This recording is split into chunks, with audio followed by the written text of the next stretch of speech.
Magandang buhay, kabamba! Isang kakaning Pinoy na naman po ang aking isi-share sa inyo, kabamba. Dahil nalalapit na naman po ang Pasko, naisipan kong gumawa ng mga kakaning Pinoy na patok sa ating panlasa. Ito ang special bibingka.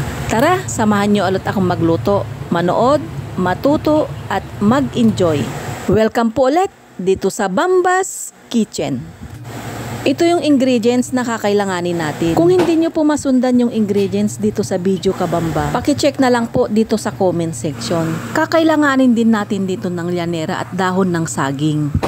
Umpisahan na natin, kabamba. Una kong nilagay yung mga dry ingredients, yung 2.5 cup na all-purpose flour, kalahating cup ng puting asukal, 2 kutsarang baking powder, kalahating kutsarita ng asin, 1 at 1/4 cup na kakanggata ng nyog, 4 na itlog, 1/4 cup na melted margarine, at 1 cup na tubig.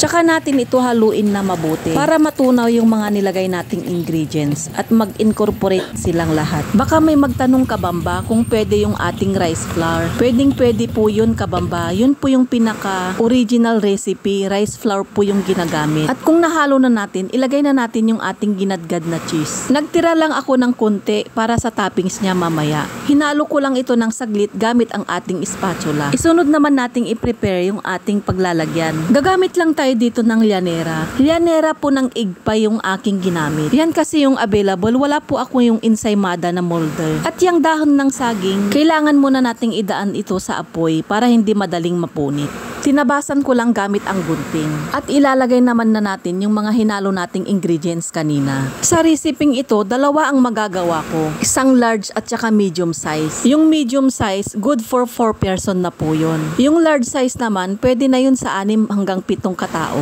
Talagang pang family size na to. Kung pang negosyo naman yung gusto nyo, mas maganda na lang na gumamit kayo ng individual na molder.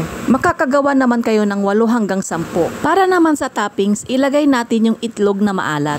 Ganito lang po kadali ang paggawa ng ating bibingka. After natin mailagay yung itlog na maalat, ilagay naman natin ito sa ating preheated na oven ng 220 degrees Celsius.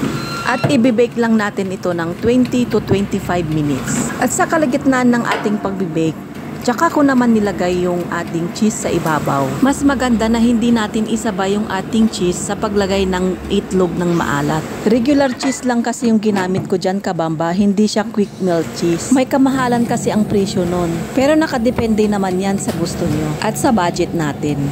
After ko naman mabake, pinahiran ko ito ng melted margarine sa ibabaw. Habang pinapahiran ko ito, kabamba, talagang amoy na amoy ko na yung simoy ng Pasko. Maliban sa puto bumbong, ito yung ating nakikita sa labas ng simbahan tuwing simbang gabi. Baka may magtanong ulit, kabamba, kung paano kung wala kayong oven.